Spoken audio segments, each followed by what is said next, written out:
Wow, wow. So I recently watched Borat, and it was fucking awesome. I love that movie. Very nice. Very nice. Wow. Yeah, it's mine. But anyways, it's been interesting last few weeks. It's so funny. I have these moments when like I don't know if it's like just like the severe pain of the soul. Like I feel it in my soul. I just feel this deep anguish, and sometimes it just makes me cry. Like literally, just start crying, bawling my eyes out, just thinking about the pain in the world, my pain in my life, maybe the people around me, and all the shit. And then like sometimes followed by that, I just get some like really interesting ideas. So recently, for example, I was thinking about how what if like every recession, which by the way apparently occurs every 8 to 10 years or so, is not so much caused by economic slowdowns, but rather signs of major disruptions, which are mainly caused by technological advances, which trickle down to affect the very fabric of society itself. Sociological, psychological, spiritual, emotional, mental, and effectively causing major lifestyle changes, which essentially, or trigger in us things that essentially cause us to re-examine what it means to be human and the way we live our very fucking lives, right? Like I was thinking about that, how like for example, the last recession, obviously, yeah, you could say it was because of like the real estate burst and whatnot and all these other things. But if you think about it too, it almost seems like it was like a reallocation of resources that went from one sector of the nation, right? Like one industry to the other, right? So like maybe real estate and like maybe a lot of like financial or banking industries went down, but then some others flourished, right? Like the tech sector almost, although some of them got wiped out, a lot of them stayed, right? So it makes you think. It's almost like a recession is more like a purge, right? Where while everything is, it's almost like there's just like this changing of this transfer of power from one person or from one vehicle, right? Say businesses or industry or sector, change of power from one to the other. And amidst that, it's almost like everything gets exposed. Like the businesses and companies and vehicles that are operating in the right way, in one way or the other, survive. Whether they get rebranded, repurposed into something else, or just outright make it. And then the ones that don't just get wiped away, right? And all this is brought about simply because, sounds weird, but maybe like a shift in consciousness. Like we start re-examining our decisions and we start trying to make better ones. And in that, we also see the foolishness of maybe some of our decisions, and it causes us to like change our ways in one way or the other. And because of that, there's like almost like an opening of new opportunities, new ways to use our skills, new ways to unleash our potential, etc., etc. So I was thinking about that. The other idea I had is just the idea of fucking money and assets. Because another time I was like crying. I started crying. And then like I was just thinking about like just business in general. And then like I just got extremely fucking empathetic, and I was like, damn, like like a lot of businesses and companies like charge thousands and thousands of dollars, and I charge even thousands sometimes dollars for our websites or stuff like that. And then but like on the other hand, do I truly care about the person spending that money? And it took me into like this weird rabbit hole of like just going into accounting and just looking at like the fundamental accounting equation. So assets equals liabilities minus assets equals income minus liabilities, which is literally saying that what brings you the total value of an asset is equal to how much money it brings in minus how much money it costs to essentially operate, or essentially how much money it costs to operate. So the expenses, right? Or even the money it owes. And like when you think about it, that's essentially the idea of profit, right? So an asset is not a vehicle, a digital asset, a website, a business is not an asset until it kicks profit, right? So I started thinking about how like it was weird how it just kind of made me think about how a lot of times a lot of people say that you should focus on making money instead of hanging on to what you have. And I was like, oh, well, I guess that kind of makes sense on some level, because what you're trying to do is just increase the amount of assets so that you can make more profit, right? So if you make more profit, or if you can, for example, raise how much money you're making, so if you can raise your income, then your asset becomes more valuable, right? And then you'll have more money on hand, as opposed to if you just hang on to what you have, then like you're never really growing, right? And so it just got me into this weird rabbit hole of like, so it was like at the end of thinking, I was just like, holy shit, like literally everything is essentially about sales or about income, meaning you always want to think about how can this skill, this tool, this platform, even this soccer game make you more money. And then, because when you think about that, you're then able to reverse engineer everything back to first the direct effect that causes the gain of sales, right? So, because through sales, you get money, which raises your income, right? So, which raises your revenue, and then, that's not actually, yeah, let's just keep it really simple, because then I don't want to start confusing people. No, in accounting, revenue actually means this. So I'll just keep it really simple. If you sell something, you get cash, right? Or you get money, and that essentially becomes, or you can call that income, because it's money coming in, right?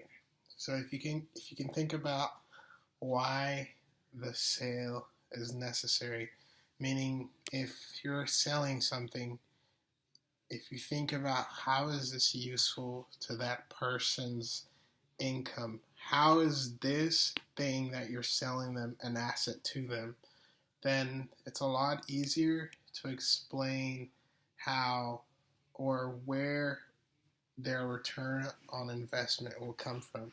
Furthermore, it's a lot easier to help them create a game plan that will essentially help them recoup the money that they spent on that transaction, the money they spent on whatever it is you're selling. And it'll make your sales a lot easier, right? And I was just because I was thinking it's so weird, but I was just started thinking about how like that's the reason why most decisions are made, right?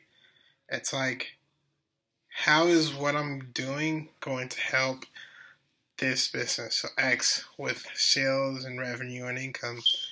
Is it saving them money? Is it making them more money by maybe increasing reach and thus reaching a new client base? Is it saving them money by decreasing expenses? Is it creating something like an asset that will generate more income? And as soon as you start seeing things through these lenses, you will inevitably create a game changer because it's almost like from the get go, that's what you're trying to engineer, right? So the key is always how can I turn this into an asset? And that should be the priority for whatever it is you're doing. How can I make this an asset? How can I turn this social media into an asset? How can I turn this website into an asset, right? And then, like, you have to clearly define how it becomes the asset. Is it through the followers, which essentially creates that brand awareness, which creates that, um, essentially starts creating brand equity? Is it, um, just the direct sales, actually, the direct response marketing campaign, which essentially puts your product in front of people's faces, causing them to buy?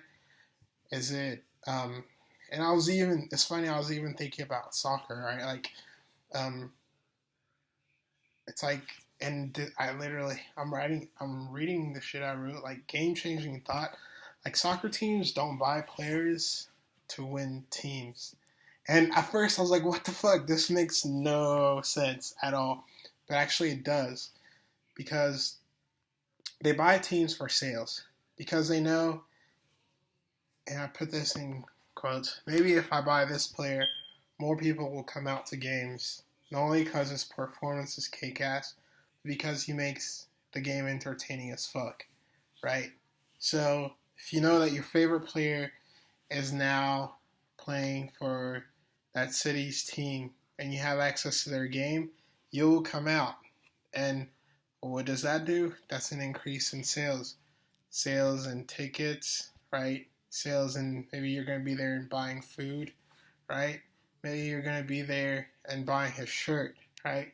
So that's even a direct example of how that player, the importance of that player's brand is to your overall sales and income. Because if that player is well liked and like he really has like a strong, uh, what do you call it? Like a strong fan base, they're the ones who are going to be coming to the games. They're the ones who are going to be buying his shirts, his shorts, his gear. They're the ones who are even going to buy his brand shoes if he comes out with one. Right? It's crazy how important brand equity is, right? Like such a valuable asset. And I've always been like surprised by how some soccer players like they have like a brand. They're branded as like a douchebag. And I'm like, the fuck? Like, I mean, yeah, it has like that shock value. It's kind of like when you say some weird shit to girls, like just douchebag shit to the, not douchebag, but like some weird shit just to get their attention. And it works. And you get like that few 5, maybe 10 seconds of like raw attraction. But a lot of times, like, if your shit, like I mentioned in the swag mantra, like if at its root nature, it's like a negative energy in the end, you won't really be able to ever have that dynamic ability to like mold it to whatever you want. Like it won't, the interaction and relationships that you'll have with them won't be as fluid and dynamic as if it's coming from like a positive nature at its root, right? So it's like, have good brands, and then like you'll be able to do so much more with that than if you have like a shit brand. That's a side tangent, but yeah, it's like, and obviously, of course, if the player is like a strong um, add to the team dynamics, everything, it's gonna help because obviously the team is gonna win. I'm not saying that soccer teams don't buy players to win, but I'm just saying that on a higher level, if you think about it, I feel like a lot of time that is not the main driver of it. Because there are plenty of teams who are just stacked with players, and it doesn't make sense to add another super powered player because it might even fuck everything up, the whole team dynamic. But if you think about it, I feel like the smart ones, they just look at every single thing, but they're always looking at like the higher level, meaning are these players so awesome together that they create this like, it's almost like an energetic effect that virals out, and essentially it's like this energetic attractive effect that just causes them to be just magnets for their fans, where they go and play, even their opponents. Like you want to have the kind of team where like even the opponents are happy to have you play, right? And I feel like the really smart teams do that really, really well. And it's because they're always thinking about just assets and income and then decreasing liabilities. So it just made me think about just how I went even further. I just started even fucking like breaking down how like well, you kind of hear this in marketing, but it was so much more like apparent to me how interesting it is. But it's kind of like you have essentially, you can break things down into 5 types of different assets. So you have like a happiness assets, and you usually hear something like, "Do you want to be happier?" Right? Or you have like a money asset. It's like, "Do you want to make more money?" Or you have like girl/relationship asset, or it's like, "Do you want more fulfilling relationships or get more girls?" Or you have like a health asset where it's like, "Do you want a better body and live a healthier life?" And then you have a spirituality asset where it's like, "Do you want a more fulfilled and spiritually grounded and meaningful life?" And it's like we have essentially these 5 desires, right? Like get laid more, make more money, be healthier, be happier, and then make a better impact and help and just help make a stronger impact on the world, or help make the world a better place.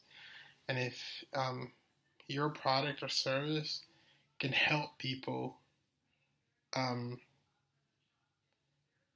I guess if I guess this is like like, what do you call it? Low hanging fruit marketing. But it's like if your product or service caters to these 5 desires, you'll most likely end up helping them in like a very compelling way. Like you'll end up communicating to them in a very compelling way. Because on some level, we all desire to be better in one of those 5 things. That was quite fucking heady, but I was just like, huh.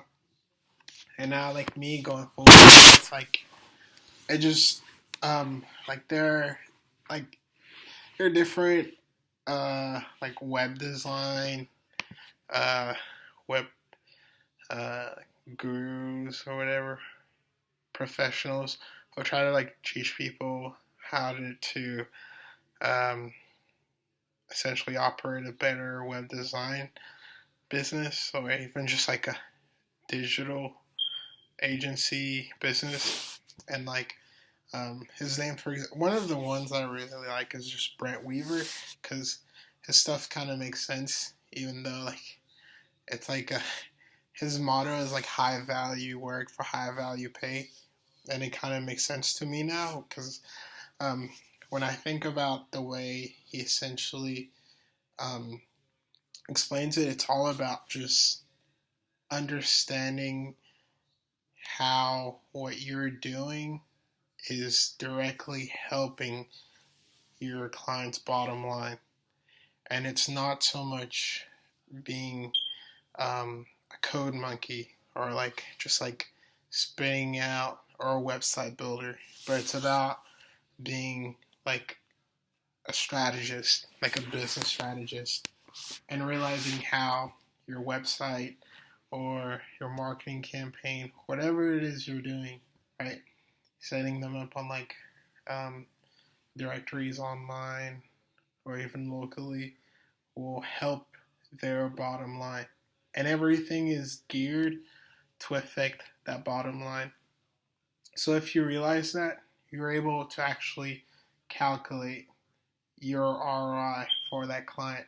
And you're able to actually better price and value, or yeah, better communicate not just to them, but realize for yourself the value you bring to the table for that client. Because once you realize that um, you're doing everything to increase their income, right? Then it becomes, you start reverse engineering that website to be a solid digital asset. You start creating things in a purposeful and conscientious way to where now it's not just a website, but every single piece on there has been optimized to help their sales funnel in one way or the other, right? Has been optimized to help remove the friction points that would essentially lose potential customers or leads on your website, and essentially cause them to actually go from top of your website to go from literally coming into your website to buying your product or service, from essentially going on your client's website to hiring them, for something.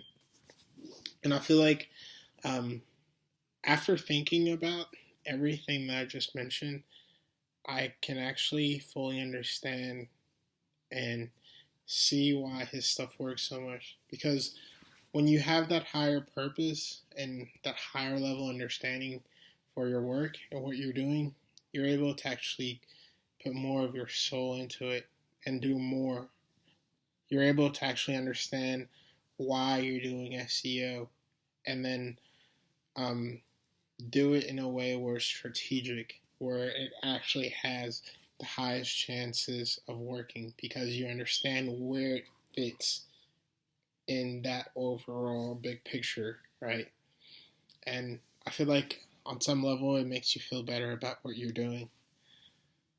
And on top of that, you're able to obviously make the dollars that you want on the project, as opposed to essentially feeling like a beggar or like feeling like every opportunity is the only one and you have to just grasp at it so much.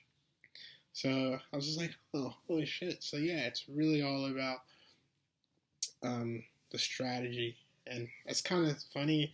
It's kind of some of the stuff that like Gary talks about, where it's not so much the tools, but it's about like the mindset, the religion.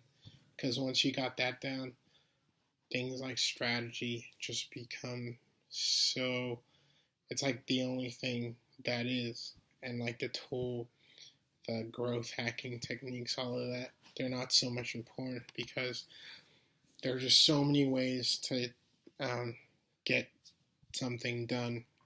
But it's all about figuring out what you want to happen, what you want done first, and then reverse engineering it based on the current resources available, the budget, and all that.